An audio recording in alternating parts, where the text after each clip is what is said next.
Hi friends, this is Venkatesh Devasani. ఈరోజు మనం discuss చేయబోతున్నటువంటి important current అఫైర్స్లో భాగంగా ముందుగా ప్రపంచ క్షయవ్యాధి దినోత్సవం గురించి డిస్కస్ చేయబోతున్నాం. ఇటీవల తరచూ ఎగ్జామినర్ ఇటువంటి డేస్ మరియు ఇతివృత్తాలపైన ప్రశ్నలు అనేవి అడగడం జరుగుతుంది. కాబట్టి కొన్ని ముఖ్యమైనటువంటి వీడియోలను గత వీడియోలో కొన్ని ముఖ్యమైన థీమ్స్ని గత వీడియోలో డిస్కస్ చేయడం జరిగింది. మరికొన్ని థీమ్స్ని మరియు డేస్ని ఈ యొక్క వీడియోలో డిస్కస్ చేయబోతున్నాం. అందులో భాగంగా ముందుగా డిస్కస్ చేయబోతున్నది ప్రపంచ క్షయవ్యాధి దినోత్సవం గురించి డిస్కస్ చేస్తున్నాం. ప్రపంచ క్షయవ్యాధి దినోత్సవాన్ని ప్రతి ఏటా కూడా మార్చ్ 24వ తేదీనే నిర్వహించుకోవడం జరుగుతుంది. ప్రపంచ క్షయవ్యాధి దినోత్సవానికి సంబంధించి ప్రతి ఏటా కూడా ఒక ప్రత్యేకమైన ఇతివృత్తాన్ని అయితే ఏర్పాటు చేసుకోవడం జరుగుతుంది. అందులో భాగంగా 2024 సంవత్సరంలో ప్రపంచ క్షయవ్యాధి దినోత్సవం లేదా వరల్డ్ టీబీ డే యొక్క ఇతివృత్తం వచ్చేసి yes we can end TB అనేటువంటి ఇతివృత్తాన్ని ఎంచుకోవడం జరిగింది. చాలా ఇంపార్టెంట్ అండి. థీమును గనక గమనించినట్లయితే yes we can end TB అనేటువంటి ఒక ఇతివృత్తాన్ని 2024 సంవత్సరానికి ఎంచుకోవడం జరిగింది. అసలు మార్చ్ 24వ తేదీనే ప్రపంచ క్షయవ్యాధి దినోత్సవాన్ని జరుపుకోవడానికి గల ప్రధాన కారణం ఏంటి అనే అంశం అనేది మనకు తెలిసి ఉండాలి. ఎందుకోసం అంటే ఈ యొక్క టీబీ వ్యాధికి కారణమైనటువంటి బ్యాక్టీరియా మైకోబ్యాక్టీరియా ట్యూబర్కులోసిస్ అనేటువంటి ఒక క్రిమిని 1882 మార్చ్ 24వ తేదీన రాబర్ట్ కోచ్ అనేటువంటి వ్యక్తి కనుగొనడం జరిగింది. అందుచేతనే మార్చ్ 24వ తేదీనే ఈ యొక్క టీబీకి సంబంధించిన బ్యాక్టీరియాను కనుగొనడం చేతనే ప్రతి ఏటా కూడా మార్చి 24వ తేదీని ప్రపంచ క్షయవ్యాధి దినోత్సవంగా జరుపుకోవడం జరుగుతుంది. అలా ప్రపంచ క్షయవ్యాధి దినోత్సవం ఎప్పుడు అంటే మార్చ్ 24వ తేదీ అని గుర్తుంచుకోండి. క్షయవ్యాధికి కారణమైన బ్యాక్టీరియాను మైకోబ్యాక్టీరియా ట్యూబర్కులోసిస్ని రాబర్ట్ కోచ్ గారు కనుగొనడం చేతనే ఇతనికి 1905 సంవత్సరంలో నోబెల్ బహుమతి కూడా రావడం జరిగింది అని గుర్తుంచుకోండి. మరొక ఇంపార్టెంట్ డే గురించి మరియు దాని యొక్క థీమ్ గురించి డిస్కస్ చేస్తున్నాం. అదే ప్రపంచ ఆరోగ్య దినోత్సవం. చాలాసార్లు ఈ యొక్క దినోత్సవం పైన ఎగ్జామినర్ ప్రశ్నలు అడగడం జరిగింది. కాబట్టి ప్రపంచ ఆరోగ్య దినోత్సవాన్ని ఏ రోజున ప్రతి ఏటా నిర్వహిస్తున్నారు అంటే ఏప్రిల్ 7వ తేదీన నిర్వహించడం జరుగుతుంది. అయితే 2024 సంవత్సరానికి సంబంధించి ప్రపంచ ఆరోగ్య దినోత్సవం యొక్క ఇతివృత్తం ఏంటి అంటే మై హెల్త్ మై రైట్. చాలా ఇంపార్టెంట్, గుర్తుంచుకోండి. మై హెల్త్ మై రైట్ అనేది 2024 సంవత్సరానికి సంబంధించి ప్రపంచ ఆరోగ్య దినోత్సవం యొక్క ఇతివృత్తం అని గుర్తుంచుకోండి.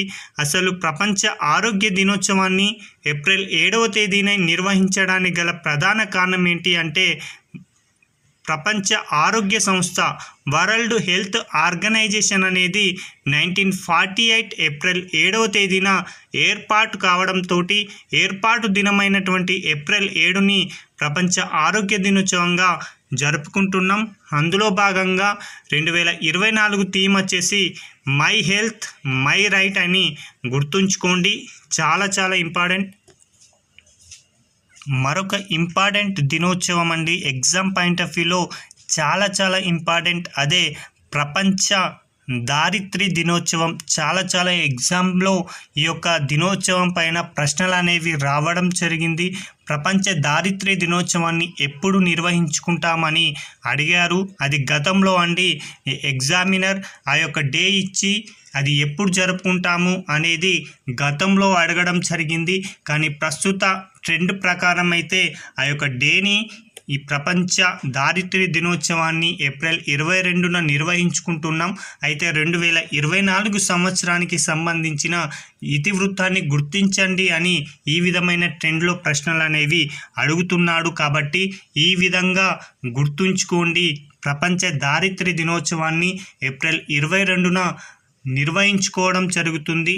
ప్రతి ఏటా కూడా ఒక ప్రత్యేకమైనటువంటి ఇతివృత్తాన్ని అయితే ఏర్పాటు చేసుకోవడం జరుగుతుంది. అందులో భాగంగా 2024 సంవత్సరంలో ప్రపంచ దారిద్ర్య దినోత్సవం యొక్క ఇతివృత్తం వచ్చేసి ప్లానెట్ వర్సెస్ ప్లాస్టిక్స్ అండి. చాలా చాలా ఇంపార్టెంట్, గుర్తుంచుకోండి. ఈసారి ఎగ్జామ్ పాయింట్ ఆఫ్ వ్యూలో చాలా ఇంపార్టెంట్. 2024 సంవత్సర ప్రపంచ దారిద్ర్య దినోత్సవం యొక్క థీమ్ వచ్చేసి ప్లానెట్ వర్సెస్ ప్లాస్టిక్స్ అని ఏర్పాటు చేసుకోవడం జరిగింది.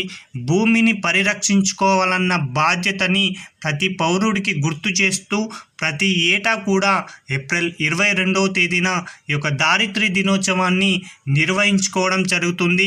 అలా ఎప్పటి నుంచి నిర్వహించుకుంటున్నాం ఈ యొక్క ప్రపంచ దారిద్ర్య దినోత్సవాన్ని అంటే 1970 ఏప్రిల్ 22వ తేదీ నుంచి ఈ యొక్క మొట్టమొదటి ప్రపంచ దారిద్ర్య దినోత్సవాన్ని నిర్వహించుకోవడం జరిగింది.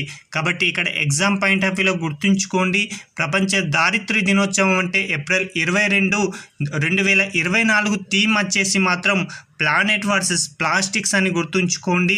ఇది ఎప్పటి నుంచి నిర్వహించుకుంటున్నామంటే 1970 ఏప్రిల్ 22 నుంచి అని గుర్తుంచుకుంటే సరిపోతుంది.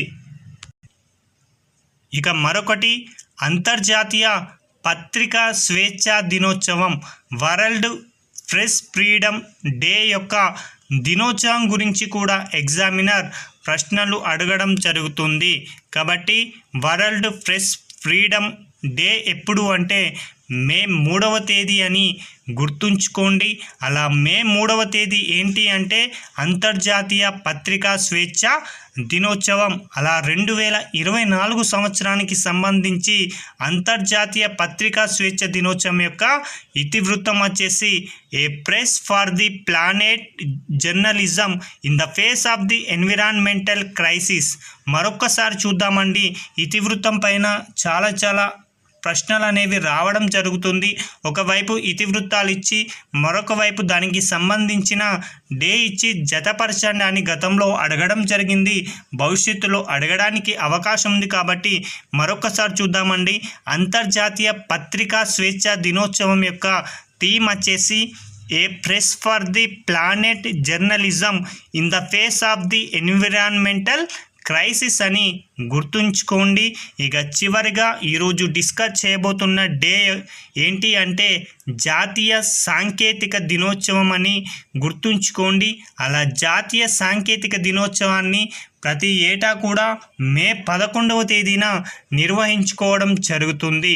ఎందుకోసం మే 11వ తేదీనే ఈ యొక్క జాతీయ సాంకేతిక దినోత్సవాన్ని నిర్వహించుకుంటున్నామంటే 2వ అణ్వస్త్ర ప్రయోగాలు లేదా 2వ అణు పరీక్షలు జరిగిన తేదీ మే 11 అండి. అందుచేతనే మే 11వ తేదీని మనం జాతీయ సాంకేతిక దినోత్సవంగా జరుపుకుంటున్నాం. 2వ అణు పరీక్షలు అనేవి భారతదేశంలో ఎప్పుడు జరిగాయి అంటే నాటి ప్రధానిగా వాజ్పేయి కాలంలో జరిగాయి. అది ఎప్పుడు అంటాడు 1998 మే 11వ తేదీన భారతదేశంలో 2వ అణు పరీక్షలు అనేవి రాజస్థాన్లో ఉన్నటువంటి ప్రోక్రాన్లో జరగడం జరిగింది. అందుచేతనే 2వ అణ్వస్త్ర పరీక్షలు జరిగిన తేదీ మే 11 కాబట్టి ఈ యొక్క మే 11నే మనం జాతీయ సాంకేతిక దినోత్సవంగా జరుపుకుంటున్నాం.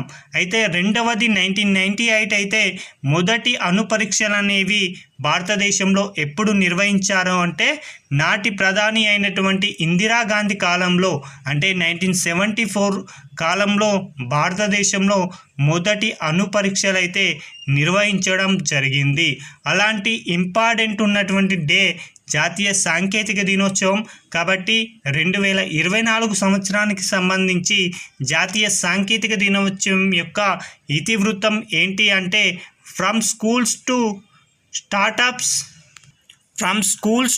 Startups igniting young minds to innovate అనేటువంటి ఇతివృత్తం అండి. చాలా important. From schools to startups igniting young minds to innovate అనేటువంటి థీమ్ని 2024 సంవత్సరానికి ఎంచుకోవడం జరిగింది. ఇవండి ఈ రోజుకు సంబంధించిన ముఖ్యమైనటువంటి కరెంట్ అఫైర్స్. Thank you.